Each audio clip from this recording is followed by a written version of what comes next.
Ang ninuno.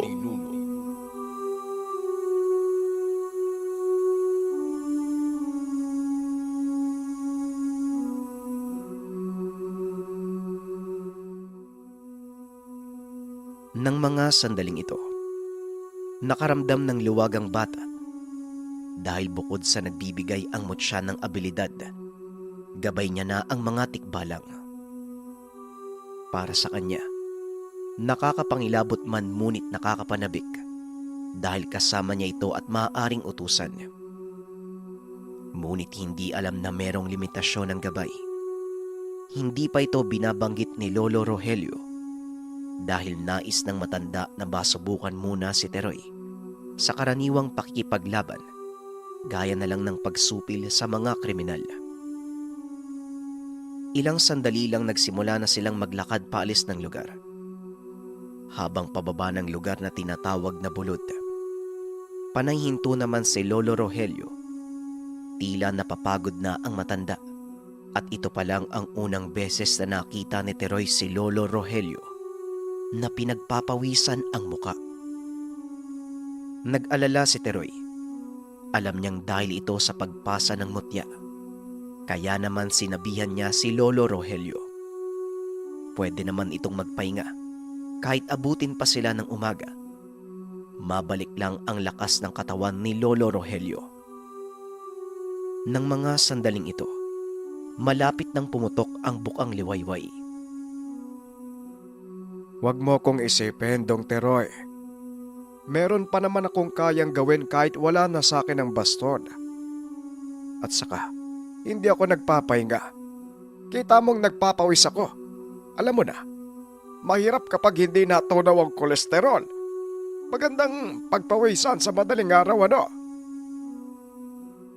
Wika ni Lolo Rogelio. Bagsak na po yung balikat nyo eh. Baka mapaaga po yung pagpunta nyo sa kabilang buhay eh. Kung sa bagay kapag nangyari yun, hindi ka na makakatanggi kahit asikasuhin ka namin. Kapag nagkasakit ka, di ba lolo mas maganda? Mapapadama namin sa'yo na mahal ka namin. Kaya magandang himlayan at bonggang lamay yung ihahanda namin para sa'yo. Wika ni Teroy. Ay, itong batang to. Parang gusto mo talaga akong mamatay na. Ay, wag mo sabihin ako, baka magkatotoo. May konting karunungan ka na. Kaya wag ka masyadong magsasalita. Naku, didinggin niyang mga sinasabi mo. Ano bang pumapasok sa isip nitong batang ito, ano? Halika na nga.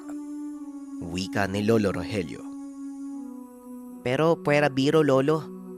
Nag-aalala po ako eh. Pagkatapos niyo pong ibigay yung baston, bigla na lang po kayong nanghina. Napapansin ko din, napapadalas na po yung paghabilin niyo. Akala ko po, gusto niyo na pong magpahinga eh. Wika ni Teroy. Hindi naman kumibo pa si Lolo Rogelio. Naglakad na ito at hindi na lumingon pa. Maya-maya pa, habang binabagtas ang daan papuntang Santa Laguna, bigla na lang may matandang lalaki na sumalubong sa kanila. Nakaramdam ng pangamba si Teroy ng mga sandaling iyon. Nakatitig lang kay Lolo Rogelio ang tao. Sobrang seryoso ng muka. Ngunit wala namang makikitang pangamba sa mukha ng matanda. Kaya naman nanatiling kalmado si Teroy at minatyaga ng lalaki. Hanggang sa huminto si Lolo Rogelio, nagsimula ng magbitaw ng mga kataga si Teroy, batay sa itinuro sa kanya ng lolo. Sandali lang, kumalma ka, Dong. Baka akong tamaan ng mga binibitawan mo.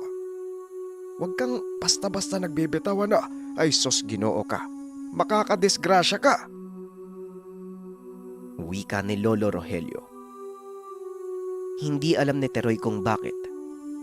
Hanggang sa tuluyan nang nakalapit yung tao at bigla na lang nagsalita. Ay, salamat naman at dumating ka na rin. Akala ko sa susunod na araw pa. Wika ng matanda. Mabilis namang lumapit si Teroy at nagtanong kung kakilala ba ng lolo ang tao. Tumugon ng matanda at sinabing isa ito sa dahilan kung bakit sila dumaan sa bukid. Nais niyang sumaglit sa taong humingi ng tulong sa kanya nung nakaraang linggo. Walang iba kung hindi si Benji. Kumusta? Gumaling na ba ang anak mo, Benji? Tanong ni Lolo Rogelio. Yan nga ang problema. Mas lumala yung sakit ni Elena. Di ba nabanggit mo naman na pinatay mo na yung mangkukulab? Tanong ni Benji. Doon pa lamang napagtanto ni Teroy na may kinulam pala sa lugar. Nakasalukuyang tinulungan ni Lolo Rogelio. Hindi naman nagbigay ng opinyon si Lolo Rogelio. Sa halip sinabi nito na puntahan muna ang bahay ni Benji upang masuri ang kalagayan ng anak. Tumango naman ang kausap at pagkatapos, kagad nang sumunod si Teroy habang naglalakad. Hindi nagsasalita ang bata. Nakikiramdam lang sa mga nangyayari. Hanggang sa nakarating sila sa tahanan ni Benji, napatakip na lamang ng ilong si Teroy. Sobrang baho ng lugar. Amoy nabubulok na isda, malansa at nanunuot sa ilong. Napailing naman si Lolo Rogelio ng mga sandaling ito. Kita sa muka ang pag-aalala. Bigla na lang tumingin sa isang direksyon at naging seryoso ang muka. Pumasok muna kayo sa bahay. Yung isang anak ko lang yun nandito eh. Eh yung iba nasa kabila na. Hindi na nila kinaya yung baho. Ewan ko, wala namang sugat si Elena pero napakabaho niya eh. Ganyan din ang sinapit ng asawa ko noon eh. Nung magkaroon siya ng karamdaman sa katawan. Hindi na makatayo tapos bihira nang magsalita. Wika ni Benji. Noon 'di ba pananakit lang ng tiyan ang reklamo ng anak mo? Eh bakit naman bumaho? Sandali lang. Parang may hindi magandang nangyayari ah. Alam kong hindi lang isa yung mambabarang. Maaaring may kasama pa si Gloria. Tugon ni Lolo Rogelio. Habang papalapit sa tahanan, si Teroy, kahit hindi gusto ang baho ng lugar, pinili niyang sundan ng lolo. Nang sumilip naman ito sa bintana, nakita ni Teroy ang batang kasing edad niya, nakaiga sa papag at nilalangaw. Habang si Lolo Rogelio naman, tila nabigla sa nakitang kalagayan ng batang babaeng nakaiga. Inobserbahan niyo yung buong katawan, hindi ba? Pero walang sugat. Wala naman siyang problema sa pagdumi. Tanong ni Lolo Rogelio. Basa lagi yung dumi niya eh. At saka sobrang baho. Pero hindi lang galing sa dumi yung baho ng paligid. Sa mismong katawan niya. Lalo na kapag pinagpapawisan. Matapos mo siyang magamot, hindi pa din namang gumaling. Kaya pinasuri namin sa doktor. Pumunta kami sa espesyalista. Wala naman daw komplikasyon sa katawan ni Elena. Normal yung resulta niya. Ang payo lang ng doktor, humanap kami ng mas magandang ospital para masuri kung meron pang ibang sakit. Eh wala naman kaming pera. Mahal ang pribadong ospital. Wika ni Benji. Normal ang resulta. Sinabi ko namang barang, hindi ba? Uri ng barang na kung tawagin ay dunot. Ginamit ng mambabarang ang naaagnas na hayop o tao.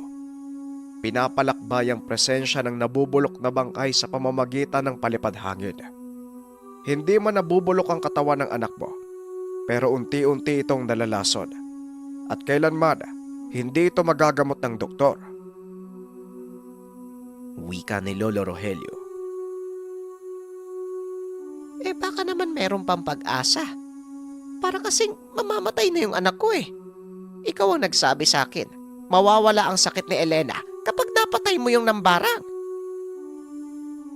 Wika ni Benji. Pasensya na, yun din ang inaakala ko eh. Pero nagpatuloy pala ang sumpa. Pwede nga may anak ang mambabarang.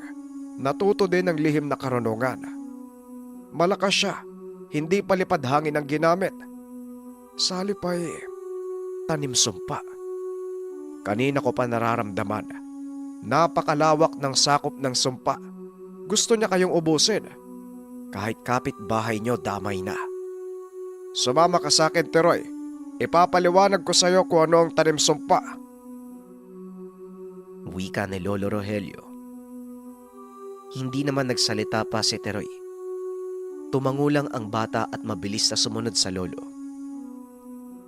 Nang mga sandaling ito, napapaisip si Teroy kung ano bang makikita. Konti pa lamang ang kaalaman at ngayon pa lang niya matutunghayan. 1 ektarya mula sa bahay. Huminto si Lolo Rogelio. Umupo at idinampi ang kamay sa lupa. Nagtataka si Teroy. Pinikit ng matanda ang mga paa at nagbibitaw ng kataga sabay singhot. Dagdag kaalaman, ang pamamarang ito ay ginagawa lang ng mga may malalim na karunungan. Si Lolo Rogelio, magaling sa sistema at lakas ng kalikasan. Walang kahirap-hirap nitong matutukoy ang bagay na nakatago kahit nasaan. Uri ng pamaba na pagmamanipula ng paligid. Para ding mangkukulam, pero iba ang proseso. Ginagamit ang pinaghalong orasyon na galing sa panig ng liwanag. Balik tayo sa kwento. Nanonood lang si Teroy hanggang sa biglang nagsalita ang matanda. Napuntahan ni Teroy ang unahan ng maisan na may malaking puno. Dagdag pa nito, hanggat maaari ay magukay si Teroy sa paligid ng puno. Totally hindi naman malalim ang ibinaon na sumpa. O bakit parang nakatunganga ka lang dyan? Basta tignan mo ang lupa. Kung may bakas na pinaghukayan, maaaring doon nakabaon ang inilagay ng mambabarag. Dito naman ako sa kabila. Hahanapin ko yung isa. Tandaan mo, 4 ang bilang ng itinanim. Pagkatapos nito, lilipat tayo sa mataas na parte ng lugar. Wika ng matanda. Kahit nalilito si Teroy, tumango na lang ang bata at kaagad na kumaripas ng takbo papunta sa dulo ng maisan. Sumaglit siya ng tingin sa lolo. Naglakad naman ito pababa sa bangin. Tanim sumpa. Baon sa lupa. Ano ba yun? Wika ni Teroy sa sarili habang papalapit sa lugar. Nang tuluyang makalapit sa puno, kaagad niyang tinignan ng lupa. Maraming mga tuyong dahon. Dagdag pa dyan ang mga gumagapang na baging. Hanggang sa nakakita si Teroy ng mga nakakalat na patay na damo. Tila may bahid ng tapak ng tao. Kaagad naghinala si Teroy na ito na ang sinasabi ni Lolo Rogelio. Kaya naman nilapitan niya ito at dinakot ang lupa. Malambot. Nadudurog na tila bagong tabon lang. Nanabik naman si Teroy na malaman kung ano nga ba talaga ang tanim sumpa. Marahan niyang kinahig ang mga tuyong damo. Sinimulan ng hukayin ang lupa gamit ang kamay. Hanggang sa may nasagi siyang garapon. Mabilis itong hinukay ng bata. At nang tuluyang lumitaw ang garapon, nakita niyang may laman ito ngunit ubod ng itim. Tila isang bagay na may halong mantika. Inangat ito ni Teroy at gano'n na lamang ang pagkagulat dahil may lumulutang na mukhang mata. Maya-maya pa, pagkabukas ng garapon ay halos mabitawan niya. Dahil sa nakakasulasok na amoy ay bumigay ang sikmura ni Teroy. Sinira ito kagad ng bata. Inamoy pa ang kamay at kumapit ang baho. Kaya naman kumuha siya ng dahon ng gabi at binalot bago pa bitbitin. Nang mga sandaling ito, nakita niyang nag-aantay sa kanya ang matanda sa unahan. Merong bitbit, pero sa bote naman nakalagay. Kinakawayan siya ni Lolo Rogelio, ngunit nakasimangot ang muka na tila galit. Napakabagal mo namang kumilos. Bilisan mo! Wika ni Lolo Rogelio.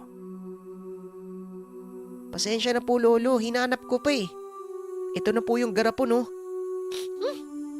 Nakakadiri, napakabaho po niyan. Ano po bang laman niyan, Lolo? Amoy singawan ng kubeta nung buksan ko eh. Tugon ni Teroy. Mamaya ko na sasabihin sa'yo. Dalian mo dyan. Kailangan matanggal kagad ang dalawa pa. Nabasag na ang parisukat kaya sumabog na ang sumpa sa buong lugar. Marahil merong tatamaan na may mahinang pangangatawan. Naku, patay na. Dalian na natin. Wika ni Lolo Rogelio. Mabilis itong naglakad at nang makalayo, sinabi ng matanda na maghiwalay sila ng daanan. Doon papunta si Teroy sa sobrang sukal at nakakakilabot na lugar, habang si Lolo Rogelio naman ay sa kalsada. O kilos na. Ano pang inaantay mo? Tanong ni Lolo Rogelio. Lolo, pwede po bang palit tayo? Ikaw na lang po yung dun sa gubat. Tanong ni Teroy. Gusto mo sa kalsada? Akala mo ba madali? Mas mahirap hanapin ang tanim sa kalsada. Kaya nga doon kita sa gubat pinapapunta eh. Baka natatakot ka lang. Duwag ka. Doon ka sa gubat. Sanayin mo yung sarili mo. Maging alisto ka. Dalian mo! Wika ni Lolo Rogelio. Wala namang nagawa si Teroy. Kamot ulo itong naglakad papunta sa kakawyan. Akma sanang iiwan ang hawak na garapon. Ngunit sinigawan siya ni Lolo Rogelio na wag itong iwalay sa katawan. Nang nasa loob na ng kakawyan, nalilito si Teroy sapagkat mukha itong pastula ng kambing. Hindi niya matukoy ang bakas dahil hindi sariwa ang lupa. Tinanaw niya si Lolo Rogelio. Naroon ito sa tabi ng daanan, nakasampa ang isang kamay sa lupa. Ginaya ito ni Teroy. Dinampi niya ang kamay sa lupa at nagbitaw ng mga pamaba. Laking gulat naman ng bata na magpulasan ang mga kambing na tila may humahabol sa mga ito. Maya-maya pa, nakarinig siya ng paghangos, kasunod ng kalabog na tila tapak ng kabayo. Paglingon niya sa gilid, halos sumiwalay ang kaluluwa ng bata sa gulat. Bumungad sa kanya ang tikbalang na puntikin. Nakikipagtitigan pa ito sa kanya na tila may gagawing masama. Teka, nakapasa na ako sa pagsubok ah. Nasa akin na yung basto no. Ito nasa likod ko. Sandali lang, huwag kang lalapit. Sisigaw ako. Wika ni Teroy. Bakit ka natatakot? Tinawag mo ko, kaya nagpakita ako. Tas ngayon matatakot ka. Anong may paglilingkod ko? Pakiusap, limitado ang pagpapakita ko. Maaari ako mapama. Wika ng tikbalang. Ang pangalan nito ay Puntik. Nang mga sandaling ito dito napagtanto ni Teroy na maaaring ang ibang kataga. Pantawag ito sa mga gabay. Wala pa siyang alam doon, maliban na lang sa poder at tigalpo. Nataranta si Teroy at kagad na sinabing may hinahanap siyang bagay na tinatawag ni Lolo Rogelio na tanim sumpa. Eto, katulad nung hawak ko. Tignan mo.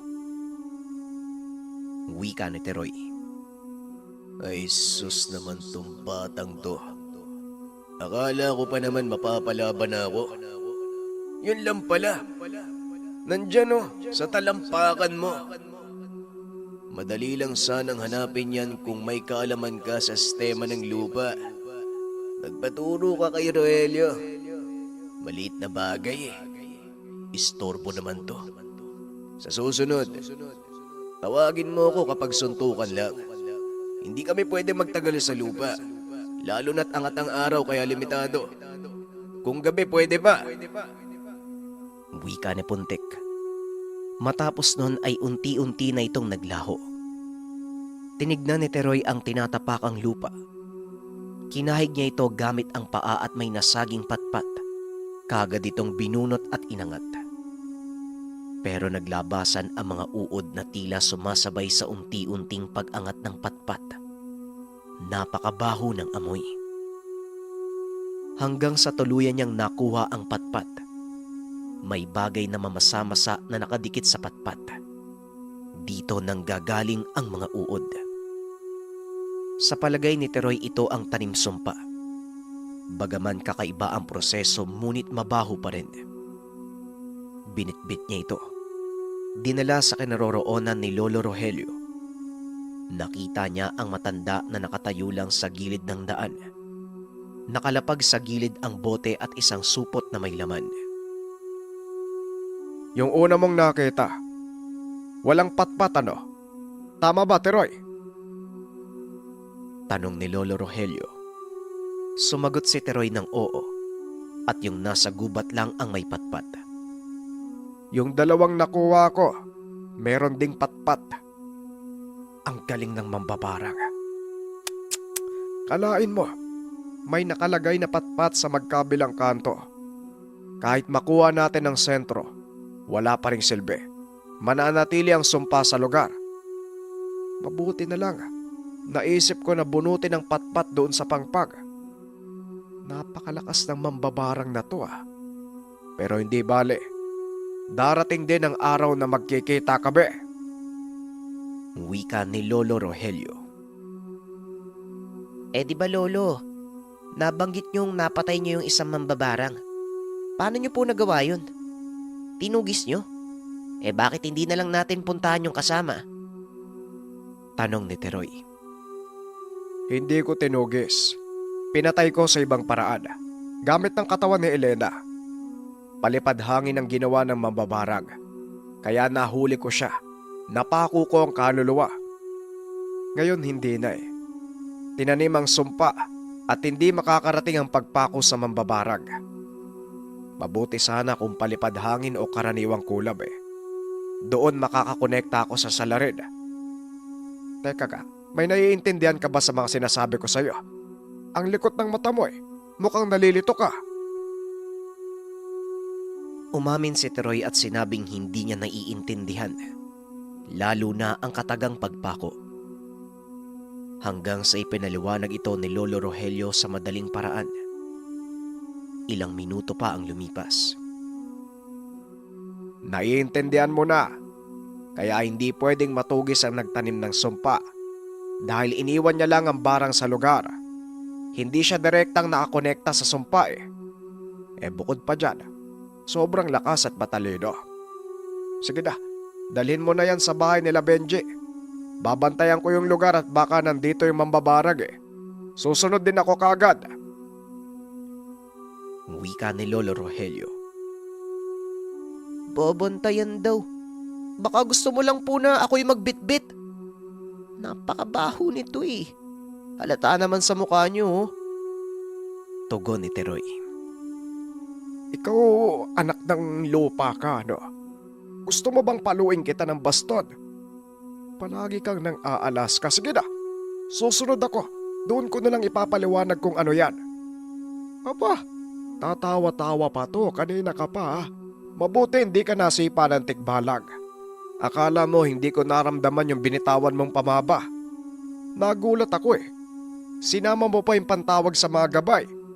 Kapag napikon sa'yo ang mga yon, ako, kahit gabay mo sila, gugulping ka nun.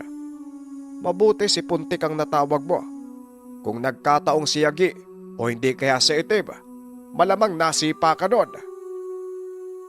Tugon ni Lolo Rogelio. Hindi na nagsalita pa si Teroy. Sinunod niya ang matanda. Dinala ang mga tanim na sumpa sa tahanan ni Mang Benji. Nang mga sandaling ito, habang papalapit ang bata sa lugar, laking gulat nang makita si Elena na nasa bukana ng pintuan habang nakaupo. Katabi ang ama, pinupunasan ng tela ang katawan. Napansin niya kay Elena na hindi na mukhang lanta. Sa halip maaliwalas na ang itsura. Bagaman halatang kulang sa tulog pero sumigla na ang ora. Inilapag ni Teroy ang mga dala. Mabilis tumakbo papunta sa banga kung saan naroon ang daluyan ng tubig ulan. Naghugas ang bata. Hinubad pa ang damit at nilabhan. Kumapit pati sa damit niya ang baho ng mga nakuha. Nang matapos, kinausap niya si Mang Benji dahil nakatayo na si Elena. Buong akala niya ay hindi na ito makakatayo. Kahit ako nagtataka, tumayo na lang bigla eh. Sinabi niyang gusto niyang maligo. Hindi ko naman pinayagan at baka malamigan ang katawan. May sakit pa naman. Baka lumala ito. Pinahiran ko na lang ng basang tela. Anak Elena, sumasakit pa ba ang tiyan mo? May masakit pa ba sa katawan mo? Wika ni Mang Benji. Tay, wala na po. Gumaan na po yung pakiramdam ko basta hindi ko din po alam. Bigla na lang po akong lumakas. Wika ni Elena. Nang mga sandaling ito, hindi maitatanggi ni Teroy sa sarili na maaaring gumaling na si Elena matapos makuha ang mga nakatanim na sumpa. Ngunit nanahimik lang si Teroy at inintay ang lolo para ito ang magpaliwanag. Medyo nabagot pa si Teroy. Nananabik siya sa mga malalaman. Hindi pa rin bumabalik si Lolo Rogelio. Ilang oras na, ngunit wala pa rin ito sa tahanan ni Mang Benji. Hanggang sa napili ng bata na balikan na lang ang matanda sa daan. Ngunit wala na si Lolo Rogelio doon. Kahit anong tingin niya sa buong paligid ay wala na ang matanda. Nagtaka si Teroy. Iniisip na baka nakita ni Lolo Rogelio ang mambabarang at maaaring tinugis na ito ngayon ng matanda. Ang problema, hindi niya alam kung saan direksyon pumunta. Kaya naman bumalik na lamang siya sa bahay. Hanggang sa inabot na lang ng tanghali, hindi pa rin bumabalik si Lolo Rogelio. Labis naman ang pag-aalala ng bata. Pabalik-balik siya sa daanan ngunit wala pa rin. Hindi niya pa rin makita ang matanda. Kaya naman ginalugad niya na ang buong lugar mahanap lang ito. Naglalaro sa isipan na maaaring may hindi magandang nangyari sa lolo. Lalo na't nasa kanya ang mutya ng 17 ahas. At siguradong mahina na ang matanda sa oras na mapasabak ito sa laban. Sa gitna ng tirik na araw, nakaubad pang itaas na damit si Teroy. Basang-basa ng pawis, balisa ang muka, hindi mapakali habang sinusuong ang makapal at mataas na talahib. Maya-maya pa, may nakita siyang lalaki na tila may kinakalaykay sa lupa. Malaki ang pangangatawan at nasa ilalim ng kakawyan. Naisip ni Teroy na baka nagtatanim lang ito ng punla. Nilapitan ito ng bata upang magtanong dahil baka nakita nito si Lolo Rogelio.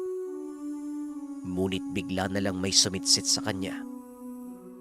Paglingon ng bata, nanlaki mga mata ni Teroy dahil naroon si Lolo Rogelio. Tuwang-tuwa ang bata at mabilis na lumapit. Ngunit nakaangat ang kamay ng matanda na tila may ibig sabihin. Hindi naman ito pinansin ni Teroy. Patuloy lang sa paglapit sa matanda. Hanggang sa bigla na lang hinablot ng matanda ang kamay niya. Kamuntikan pang masubsob ang mukha ni Teroy sa lupa. Ikaw talagang bata ka, hindi ka nakikinig. Tungkutong lupa na to. Nakaubad ka pa ng damit Nakita mong sumisenyas na ako eh. Tignan mo yung palad ko. Ang ibig sabihin yan, huminto ka. Bakit ka lumapit? Teka, mabuti na lang hindi ka nakita ng tao. Lalapitan mo pa Linti. Wika ni Lolo Rogelio habang kinukumpas ang kamay. Hindi naman kagad nakapagsalita si Teroy. Tumingin pa ito sa tao at napakamot ng ulo. Pero hinila siya pababa ni Lolo Rogelio. Kanina ko pa po kayo hinahanap eh. Andito lang po pala kayo. Wika ni Teroy. Ikaw ang dahilan kung bakit ako mamamatay sa konsumisyon. Yang taong yan, nagtatanim uli ng sumpa. Pero malayo na para hindi natin malaman kung saan nakalagay. Yan yung sinasabi kong mambabarang. Kaya ako gustong pagmasdan. Kanina ko pa siya nararamdaman. Wika ni Lolo Rogelio. Hindi kumibo si Teroy. Nanatiling nakadapa. Nagtatago sila sa talahiban na may malaking bato sa harapan. Pinagmasdan niya yung tao at nakita ang nakalatag na mga bagay sa gilid. Hindi man gaanong malinaw, pero halatang mga bote dahil kumikinang pa ito mula sa pagtama ng sinag ng araw. Anong gagawin po natin dito, Lolo? Manonood lang po ba tayo? Baka pwede nating kumprontahin o hindi kaya naman patay na. Wika ni Teroy. Hindi ko alam kung gaano kalakas ang tangan ng taong yan. Kanina, gusto ko sanang lapitan. Pero bigla akong nakaramdam ng kilabot. Tanggap ko naman na natatakot ako. Kaya ako nagkakaganito. Maliban na lang kapag nasa akin pa yung baston. Pero wala eh.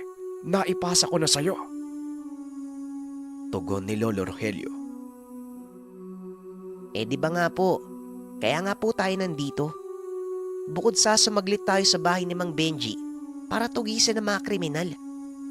Gusto nyo nga pong patayin yung grupo na yun eh. Tapos ngayon, iisang tao lang natatakot na po kayo. Wika ni Teroy.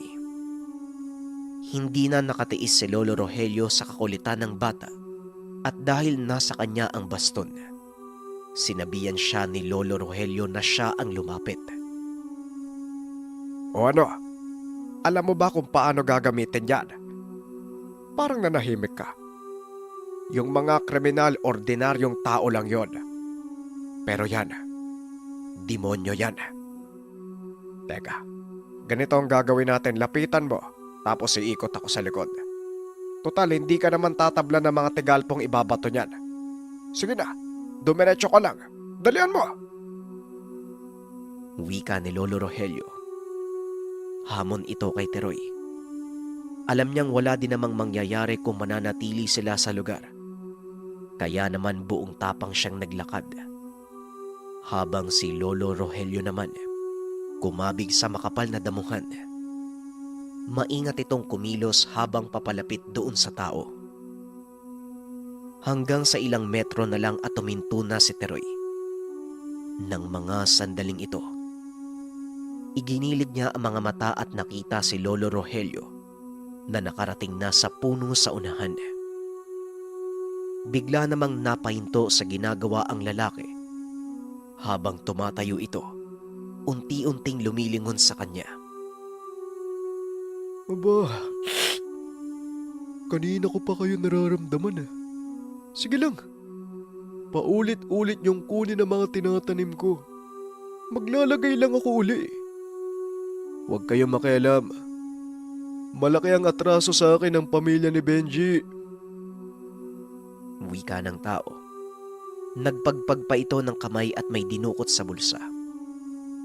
Nang mga sandaling iyon, gustuing mang magbigkas ng kataga ni Teroy. Natatakot siya na baka matawag niya muli ang tikbalang. Bagaman mangbabarang ang nasa harapan, nag-aalangan pa rin si Teroy dahil baka magalit sa kanya ang mga tikbalang.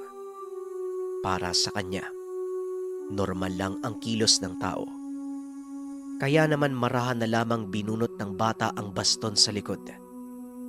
Ginawa niya ang ginawa ng lolo habang napapasabak sa aswang noon sa dumalog. Dinuro niya ang baston sa lalaki. Itigil mo yung ginagawa mo.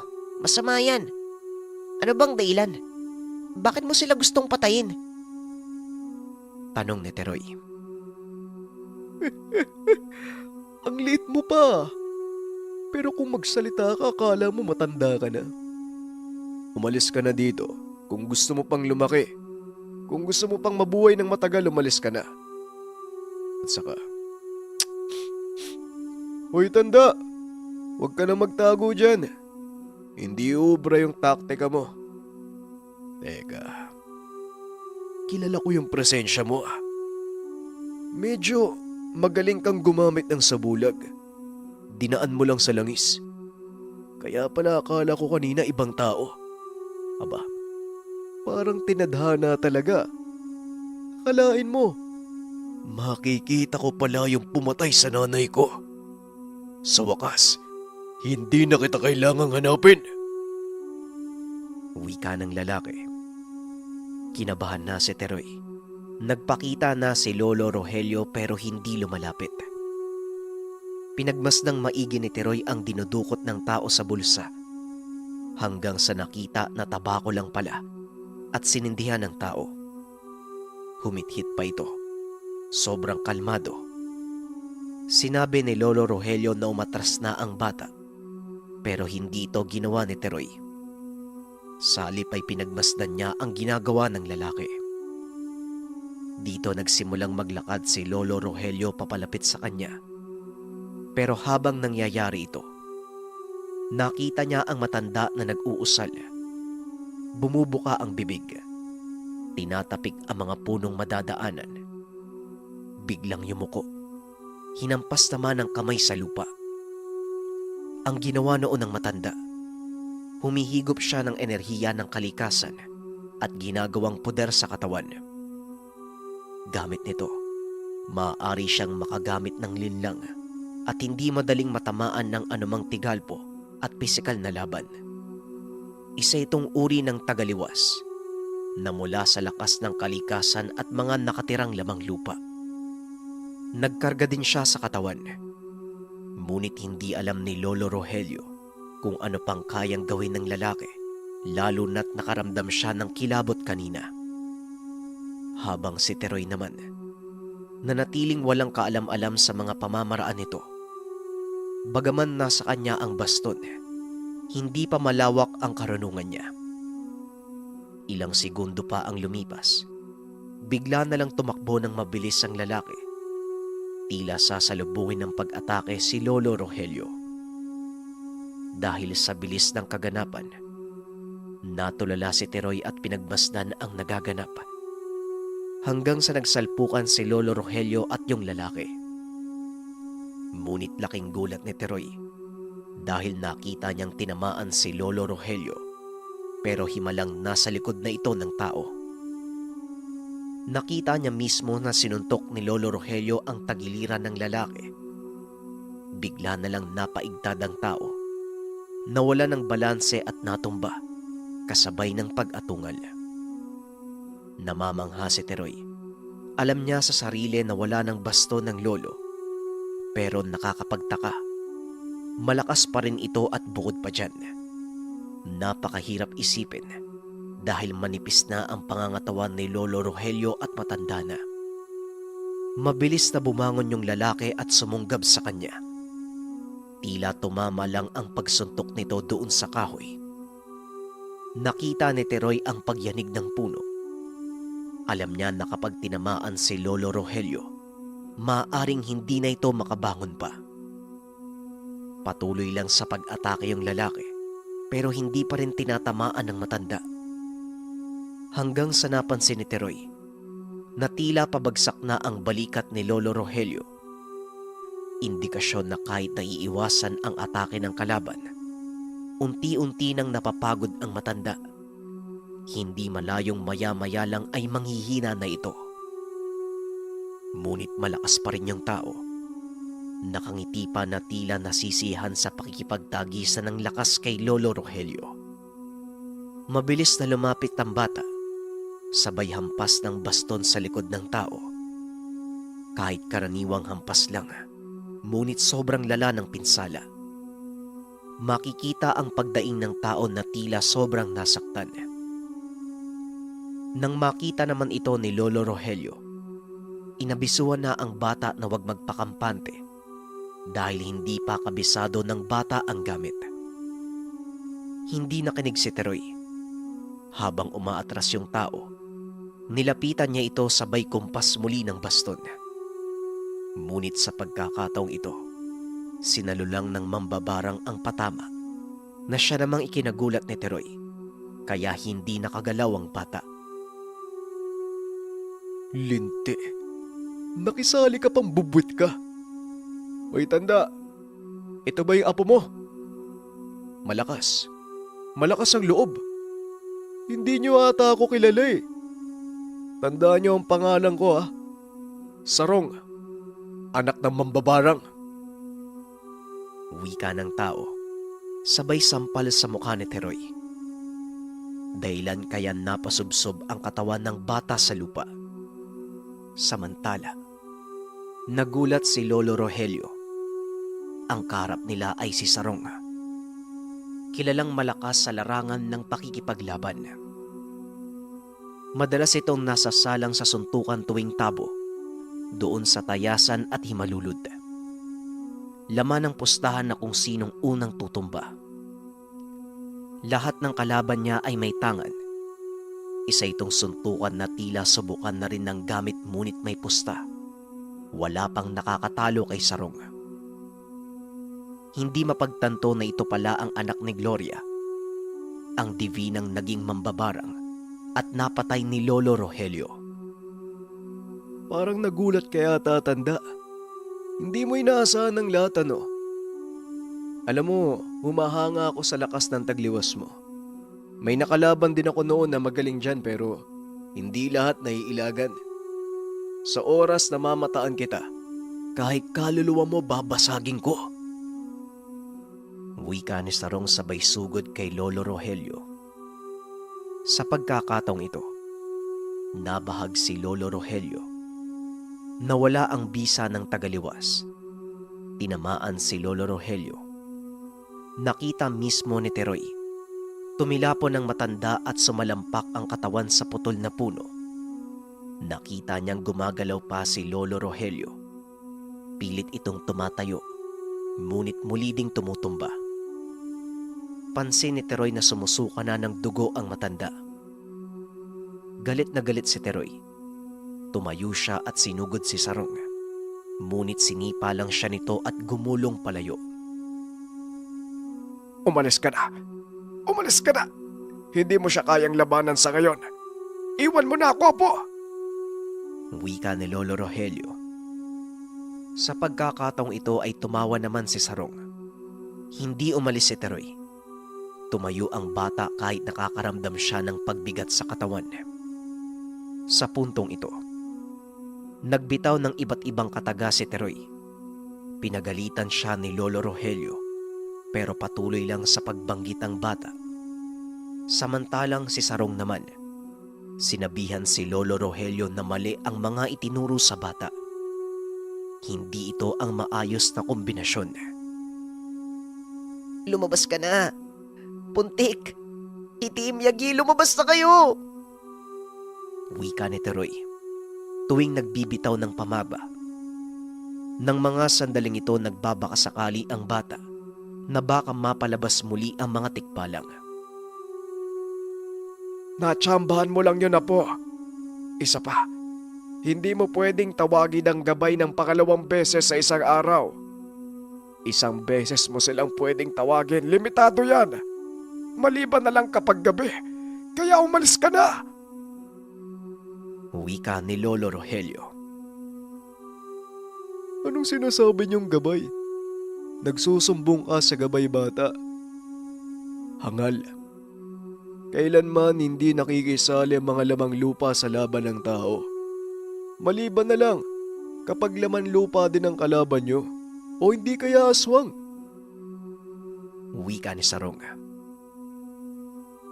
Nagkakamali ka kung nagkataong biyasa na ang bata. Siguradong gulpisarado ka. Ikaw ang hangal. Tugon ni Lolo Rogelio. Muli siyang sinipa sa dibdib ni Sarong.